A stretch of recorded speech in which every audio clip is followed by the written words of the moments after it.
Okay. Well, for this video, just to get started, I'm just starting off a fresh month, um, in a smaller account. The account, it has $2,000 of cash in it. Well, I had deposited $2,000 of cash in it and made a quick 10 bucks. Um, maybe that first day of the week or something like that. $10.93. This is the current cash balance, but it was because I added $500. The rest of it was profit. So these are the transactions. You can see I have it set up from June 1st to June 5th. And here are all the different transactions. But really the only one that I wanted to show was at the bottom, the deposit. There you go, client requested electronic funding receipt, funds now. That was the 4th at 3:40 or 15:40. 500 bucks. That was just what I added, and you won't see any more deposits around that time. But I wanted to show my cost basis right quick. And what I've done this week. Let's see, let's go view June 1st to June 5th. Let's view that. Okay, so let's see, here we go. So our adjusted gains for this week was $358.89. This is actually not 100% accurate. There's a little bit more that's going to be added to this.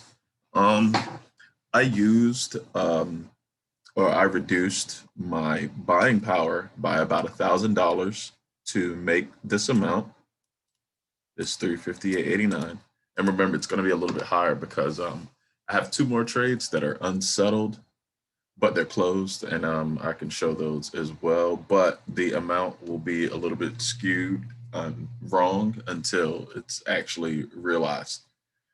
So let's go through a few of these. AMC, that was the first one. I had a put spread on AMC. You subtract these two, the gain and the loss, and you can see how much I made on the position. I basically had one long position and one short position. So I was long the 38 put and I was short the 39 put. For Biogen, BIIB is the ticker. I had some put spreads up here as well. And if you subtract these two, you can see the price of what I actually made. Same with this one. Riot, I still have a position in Riot, but I did sell one of them. I made 39 bucks on it. And Zoom, you can subtract these two and see how much I made on that. But the total was $358.89. And that was just for this week. And I used a reduction in buying power of about $1,000. The reason why these trades worked out so well, these were all high probability trades. So in each of them, the implied volatility was really high. I'll explain implied volatility another time, but in each of these, the implied volatility was pretty high. And so I was able to take advantage of high probability trades. In other words, when I say high probability, I mean a trade that has a high probability of success that still had enough value to make the trade worthwhile. So, so I was able to take advantage of these high probability trades and make some money. I mean, these may look like small amounts, but this is trying to help people who may have a small account or maybe starting with just $1,000 and just trying to get going. But there's an edge to be said, or there's an edge to be had when you are the seller of options and you're collecting a credit. And if you're doing it right, you could, potentially make a good amount of money. It's just a matter of waiting and being patient for those opportunities to come sometimes. They won't always be there. So patience is extremely important. I can't stress that enough, to wait for those times of implied volatility to come. And then it's just a matter of structuring your trade that gives you the best possibility of risk versus reward. Naturally, I tend to take a little bit more risk if I am more confident in the move, but naturally it's easy to be wrong in this market too. And a couple of these, I was wrong on the direction, but with these types of trades, if you look, June 4th, June 4th, June 4th, June 4th, these were the expiration dates. So even though I may have been wrong on a few of these about the direction, the reason why they were profitable is because I am basically, when you sell something, when you collect a credit for a position, like, okay, these two are considered one position. When you collect a credit on a position, you are basically, all right, so I'll give you a coupon example. The coupon that expires tomorrow, right, versus a coupon that expires in a year, which coupon is more valuable? The one that expires tomorrow or the one that expires in a year? I'll give you a second to think about it. It's pretty easy, right? The coupon that is more valuable is going to be the coupon that expires in a year, because that coupon, has a lot more time to be able to be used. And so the the person who purchases, if a person purchases a coupon that expires tomorrow, that coupon is going to be pretty cheap because he only has one day to use it. But the person that sold it to them, they tend to they in other words, they're collecting a greater amount of money over time, because when it runs out, the coupon is worthless. Any coupon for cereal, when it expires, the coupon is worthless. So if I sell it for some money and I allow it to expire, then guess what? I've made money. If I sell something for 30 bucks and I allow, and it becomes worthless because its price isn't attractive, then I make money on that. And I'll explain that better on another video. I really wasn't trying to get into that today, but I just wanted to show the trades that I made this week in this account. You see, this is 2021 year to date. These are the adjusted gains. I said I briefly show the unrealized gains and losses, or the unsettled trades.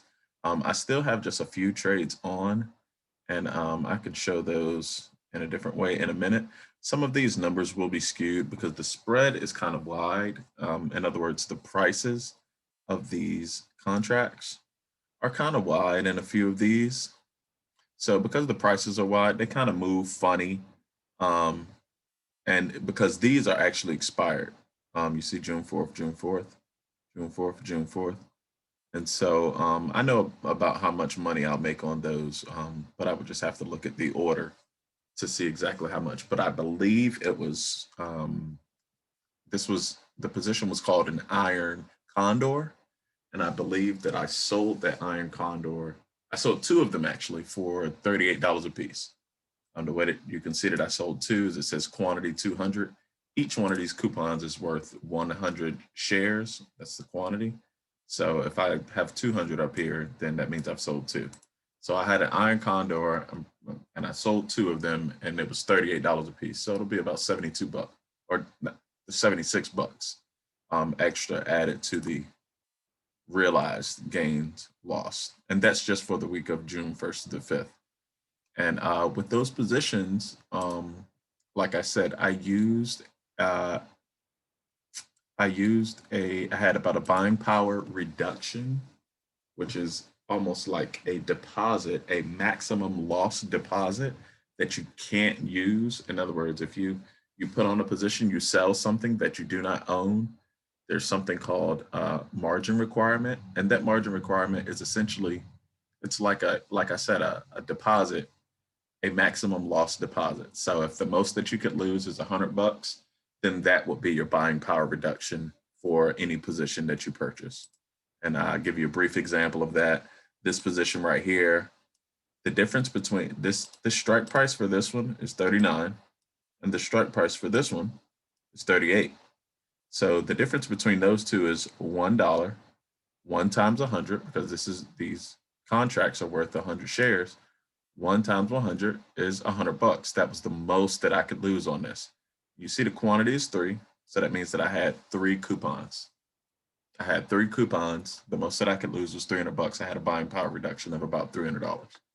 So I think I used about $1,000, and I left the other half in the account because remember the account is $2,000. I used about $1,000 and I was able to make 358 plus the amount that I made from those iron condors that were in Biogen.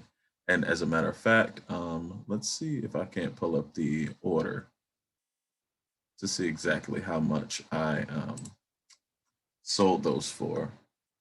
So let's go yesterday. Want to see yesterday's orders, and we actually want to see our filled orders. So let's go to filled orders for yesterday. And I want to see the iron condor that I put on. I wish they showed this all as one position. Geez, maybe I'll do some math right quick. Okay.